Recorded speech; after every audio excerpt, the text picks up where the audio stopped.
தெல்தனிய பம்பரகல விகாரைக்கு அருகில் உள்ள விக்டோரியா நீர்த்தேக்கத்தில் நீராடுவதற்காக 4 இன்று பிற்பகல் சென்றுள்ளனர். 4 திடீரென நீரில் மூழ்கியுள்ளதாக போலீசார் தெரிவித்தனர். நீரில் மூழ்கிய 14 வயதுடைய சிறுவனை மாத்திரம் அப்பகுதி மக்கள் காப்பாற்றியதுடன் அவர் சிகிச்சைக்காக தெல்தனிய வைத்தியசாலையில் அனுமதிக்கப்பட்டுள்ளார்.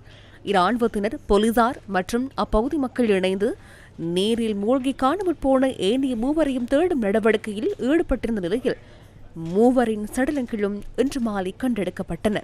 கண்டி பெரலகம் பகுதியைச் சேர்ந்த 21 மற்றும் 18 வயதுடையவர்களை குறித்த அனர்த்தத்தில் உயிரிழந்துள்ளனர்.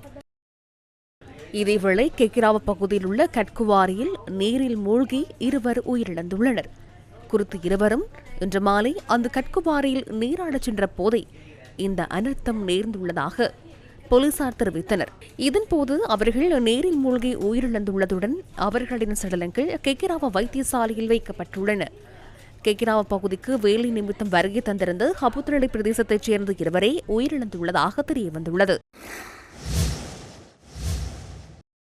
இதேவேளை அண்மை காலமாக நீராடச் சென்று பெருமதிமிக்க மனித உயிர்கள் பலியாவதாக பல சம்பவங்கள் அவதானிக்கப்பட்டுள்ளதாக போலீசார் தெரிவித்துள்ளனர். அலட்சியம் மற்றும் போதிய விழிப்புணர்வு இன்மை காரணமாகவே இத்தகைய விபத்துகள் சம்பவித்துள்ளதாக போலீஸ் ஊடகப் பிரிவு விடுத்துள்ள அறிக்கையில் தெரிவிக்கப்பட்டுள்ளது.